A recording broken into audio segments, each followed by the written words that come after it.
Welcome to the Infinite Spark of Being podcast. My name is Keith Welsh, and in this episode, we're going to talk about politics from a spiritual standpoint, at least the way I see it. This is the fourth time I have tried to record this today. It usually results in me ranting.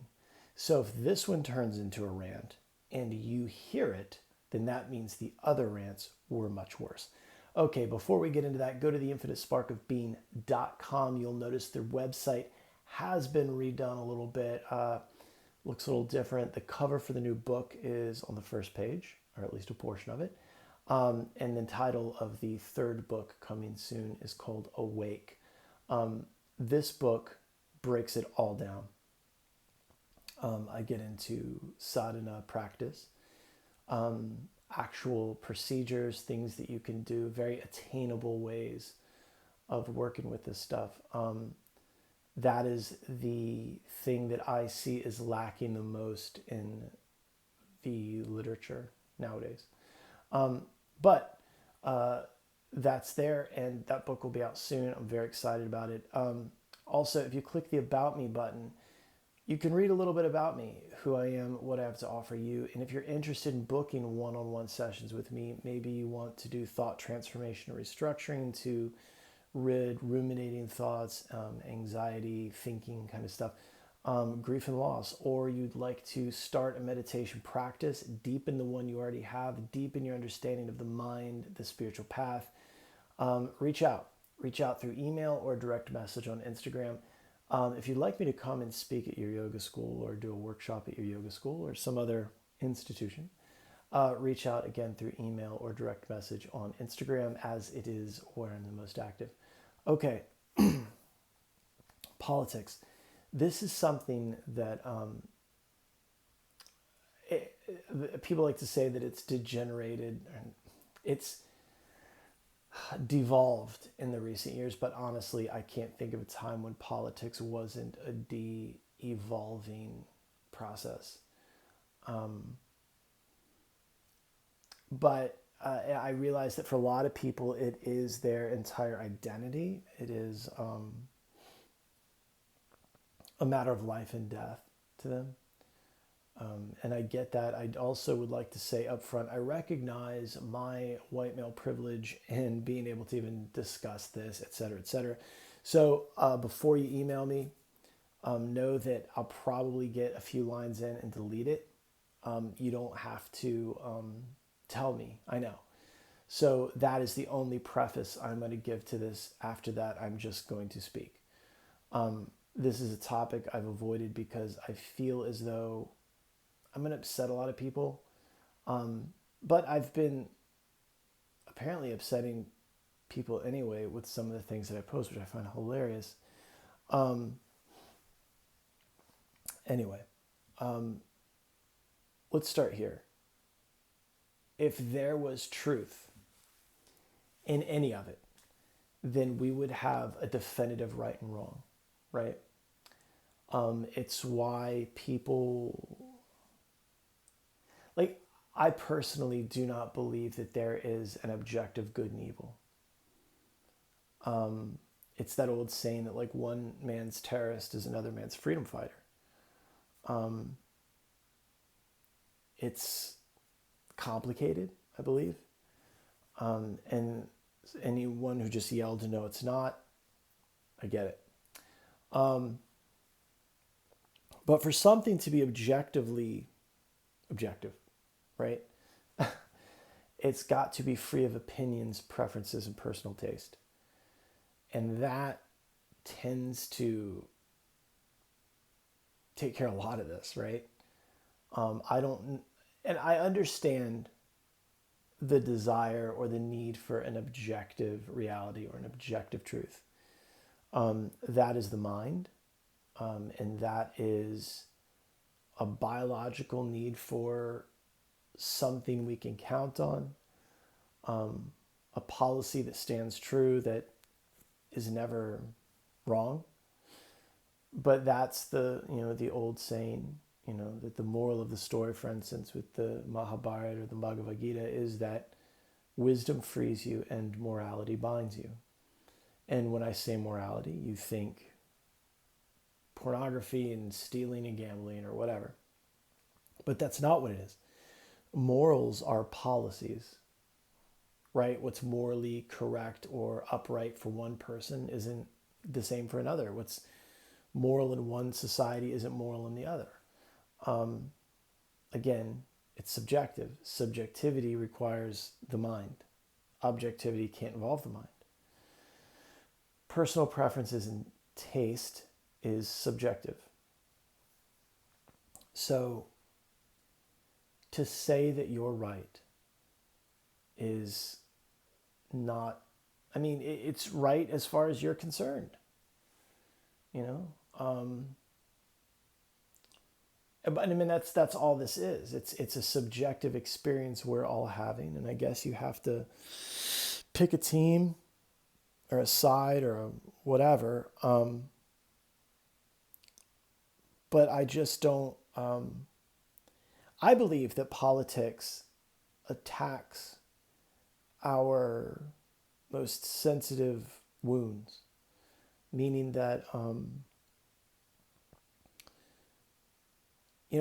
I live in South Florida. I live in Palm Beach County. I live and frequently drive past Donald Trump's home.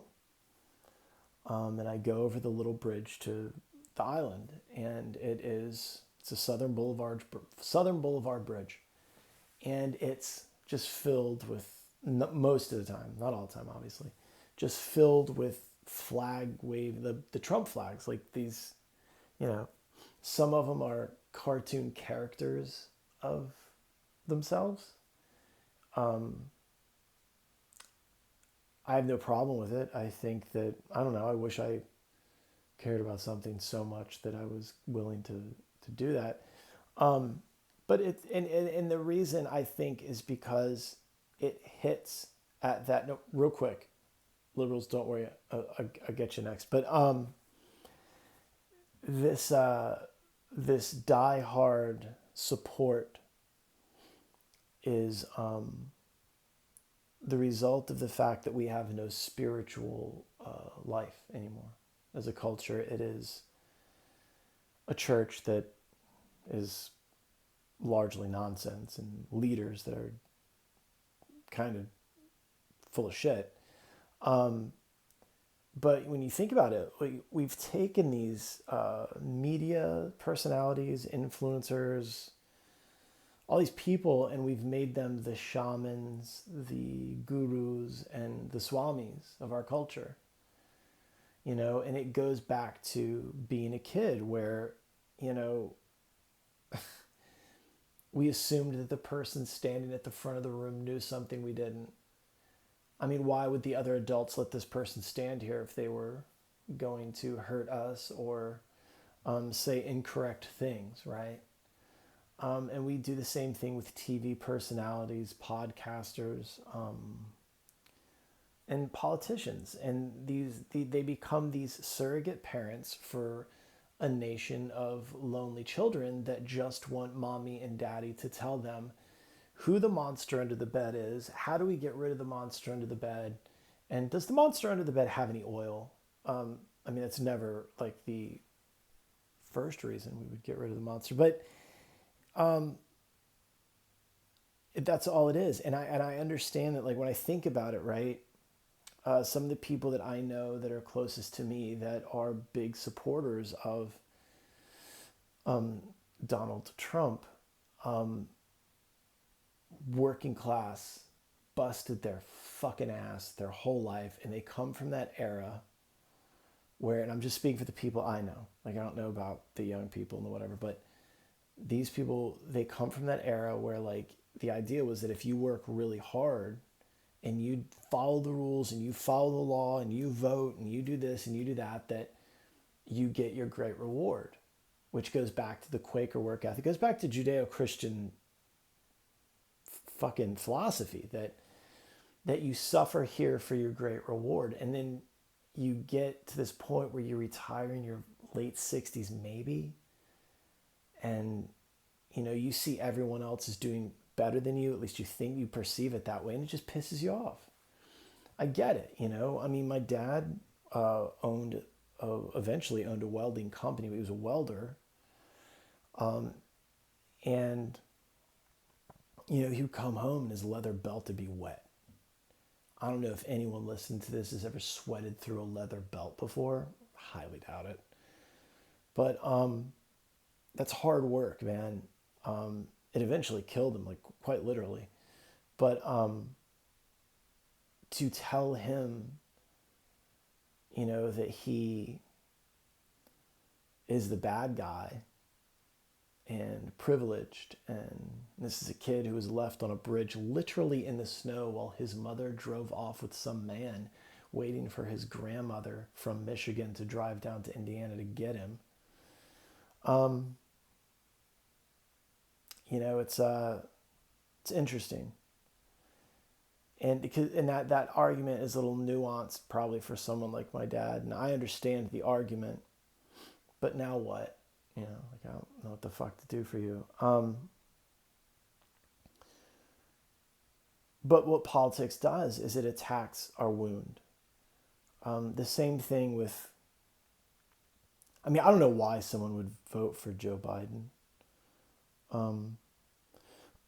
You had other options, you know, but you know, you believed what they told you, right? Like, and just like everybody else, you got, and I say you guys because I'm not involved in this shit.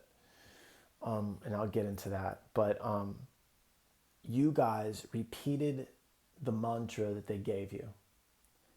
You repeated it, you repeated it, you repeated it, you listened, and their language cast a spell on you. And they described all the widgets to you so that when you saw the widget, your thoughts and your feelings reflected theirs. So now they've got you. And you're under their spell. And there's bad guys and good guys, and that's just the way it is. I remember my teacher, my first real teacher, Badahari. You know, I told him, I was like, you know, I used to be very politically motivated. Like I was really into politics and history and all that stuff. I was very liberal. I'm still very liberal. I'm liberal to the point of, like, I would consider myself an anarchist. I mean, it's not a thing that I'll ever, you know, not ever going to experiment with it. The one time it did work, the communists and the fascists put an end to that. But I told him, I was like, you know, I don't find the interest in these things that I used to have. And he said it was because I got a higher taste. The International Society of Krishna Consciousness has this book, one of their little books it's called A Higher Taste. It's like a cookbook. And it refers to the idea that, like, you've had regular things and now you get a taste of, like, the truth, you know, like when you think that, like, a soft batch cookie is good, and then one day you have, like, a real cookie and you're like, fuck, these Keebler Elves don't know what the fuck they're doing. So what I think is that it's these people, since they play against or register with your most sensitive wounds, they only are relevant if you're in pain. When I look at, like, let's take two opposite, like, this is going to sound crazy, but let's take, like, Donald Trump and Al Sharpton, right? They both need these other people to be in crisis in order to be relevant. Think about that for a second. Like, it's the thing with the news, right? Like, if everything's okay and you're happy and content, they've got nothing to talk about. It's like drug companies only get to make money if you're sick. It's like the medical system, you know? Like, that these private companies that own these hospitals, they're not interested in preventative care. They're interested in treatment of diseases, you know? It's the same thing, you know? it's the same thing. And what's interesting to me, like people that, like, man, I'm going to say some shit that I know is just going to upset people, but like, I'll just say this. I got vaccinated and I wish I hadn't. So, I'll never do it again. Ever, ever, ever, ever, ever, ever do it again. That's me. I don't care what you do. And I don't have kids right now, so don't send me a question about children. Just saying, like, I'm not a fan. I don't. But you take someone who's, say, like an anti-vaxxer and a Trump supporter, and like the medical establishment, the drug companies, they need you to be sick, so the blah blah blah blah. It's like, yeah, but Mr. Trump and these presidents, these politicians that you guys have such a fucking hard on for, they need you the same way. They need you sick, just like the drug company.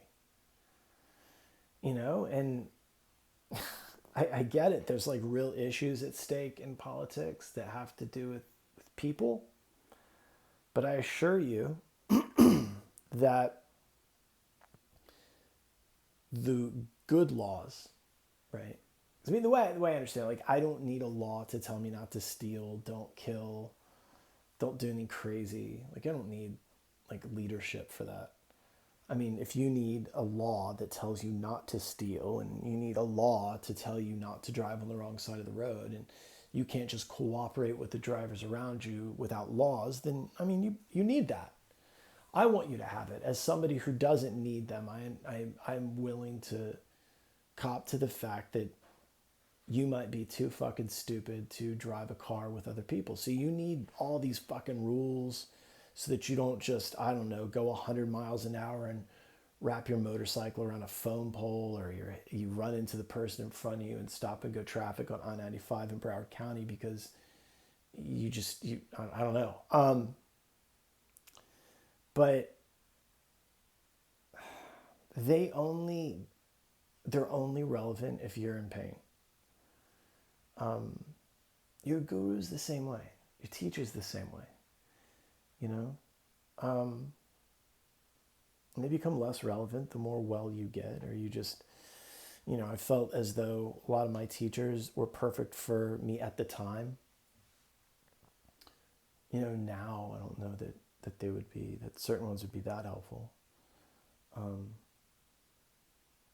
Even when it came to like maybe some monks that were teachers, it was like, well, of course you're all in, you have to be. It's like, if you're not all in, like, what the fuck are we doing here? I don't know. Politics is something that I think that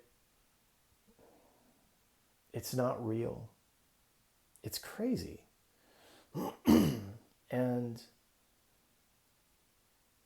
I don't know if this was worth even doing a fucking podcast on, but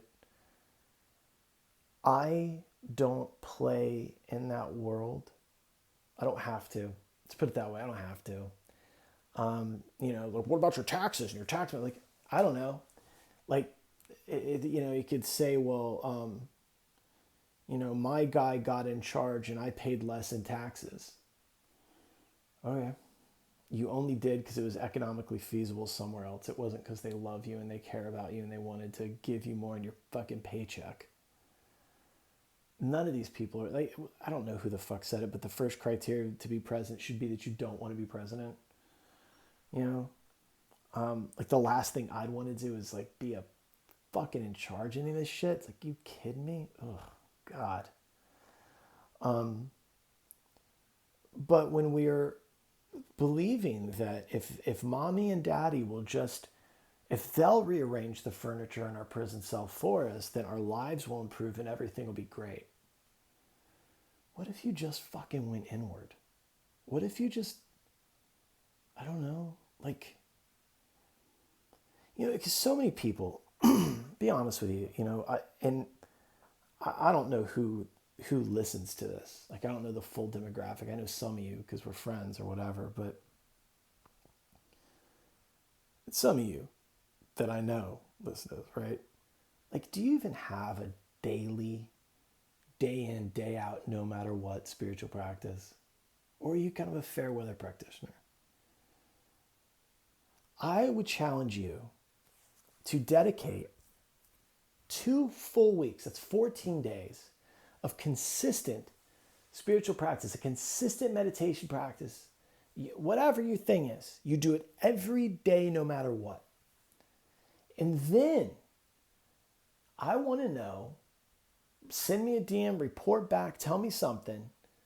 How does all of this shit hit you when you've sunk yourself into spiritual practice? How does it hit you? What does it look like?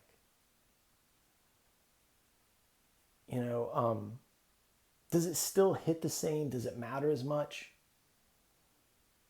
And then one of you, you know who you are, sent me this Ram Dass talk where he's talking about the importance of the spirituality and political activism.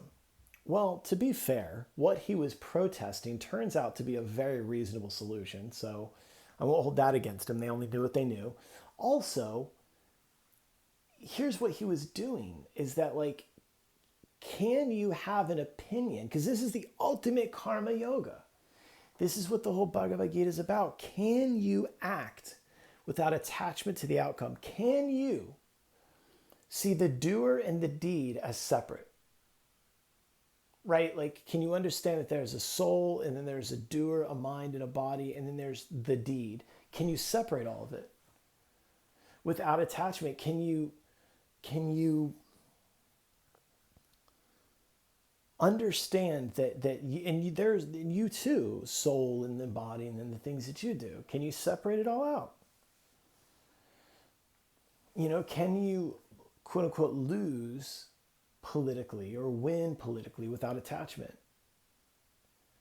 To me, it's like good sportsmanship.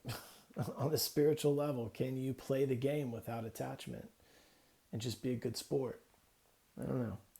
I don't know if this was a good idea to do this podcast or not, but these are my feelings on it. I don't know what to think of politics. The end of this is I have no fucking idea. I don't know. It's all so fucking insane to me. And some of you that aren't watching, the finger quoting a lot of shit, the fucking culture wars. I don't know, dude. I don't know. When I look at what the big issues are, some of them are like, yeah, that's a problem. Like, I have a lot of conflicting ideas, I have guns. I will always have them. And I also believe that people should be able to have an abortion. I also believe that if you have an abortion, it's probably a baby. There's that great Bill Burr bit about it, but I don't have a problem with it. It's complicated.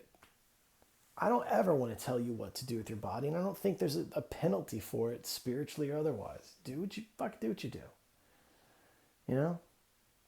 I've never been in a situation, so I have no idea. I don't know. I know that I am allowed to have an opinion on it. I know that.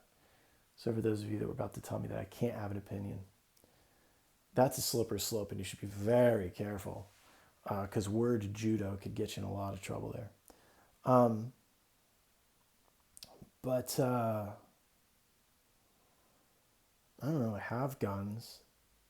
Think you should get an abortion if you want one. I don't know. I don't. I believe in food over pharmaceuticals. I believe. I don't believe in going into other countries and just starting shit that we can't finish.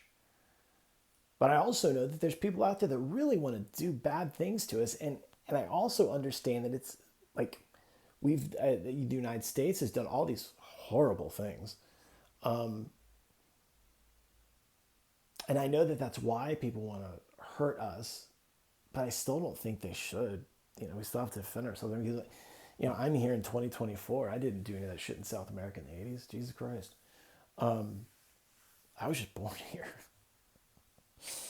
I don't know. But I do love America. I love my country. I respect tell you what was really interesting. Sorry, I felt like I was going to wrap this up, but I had a lot of hard and fast opinions about the military and the police. So just to recap, the reason when I say I used to be very politically motivated, it was not pro-government, police, or military, just FYI. And then working in the mental health field, I had nothing but clients that were veterans and first responders. And I learned a lot, man. I learned that regardless of what, why, whether we should have or shouldn't have been anywhere, you signed up for something. It doesn't matter why you signed up or what you thought was going to happen. It doesn't matter. We're here now. And I respect whatever decision you made, and I will help you through whatever problem that resulted in it. I don't have an opinion about it. When I think about it too much, I get opinions. I get very upset. But I don't know. It's all very common. That's not my, in the Gita, when Krishna says you can only do your dharma, that you shouldn't do someone else's dharma. Like, that wasn't my trip. And I can't really judge it. I can have, I guess, opinions, but I mean, my opinions are based on what I know. And do I know everything? Do you know everything? Just because you read an article, watched a thing on the news, or listened to a podcast that appealed to your most sensitive wound and aligned with your version of reality doesn't mean that it's right. I mean, my God, like, we do know for a fact that posts are done in troll farms. We know that trolls from other countries and even corporations are writing Reddit stories and pretending to be like citizens.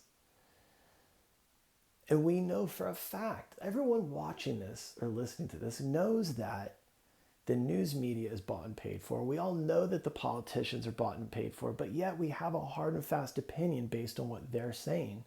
That seems fucking dicey to me. I don't know. Wisdom frees you and morality binds you. I only know the present moment. I only know this thing here. I don't know what's going to happen next. I don't even know if I want to know. But anyway, I'm sure I lost a few of you. Those of you that I didn't, I love you. Thanks for, it's been a weird week for us around here. And this was a tough one to do just because I'm not in the mood to really do a podcast. So I figured I'd pick something that I wasn't going to be excited about, which would be politics. Go to theinfinitesparkofbeing.com. Go to the new shop. I made all those nice t-shirts and hoodies and shit. Making some new ones. Oh, also, the Patreon. $10 a month. First Wednesday of every month we do an online gathering. It's fucking awesome. I love it. I might release this month's as a supplemental podcast. I don't know. Just so you'd hear it. But for some reason, my voice, my microphone, recorded on Google Meet sounds like dog shit. Anyway. What else? I think that's it. One-on-one sessions. If you want to talk, we can do that. And if you have any opinions about what I said, I may have misspoke. I don't know. Reach out, DM me. Let me know what a privileged piece of shit I am. I mean that sincerely. I love you. I'm not mad about any of it. I'm tired, and I'm gonna go. And I love you guys, and those of you that support me, and you don't. Like, I really appreciate it. You guys are very kind to me. Okay. I love you. I promise next week will be better. Bye-bye.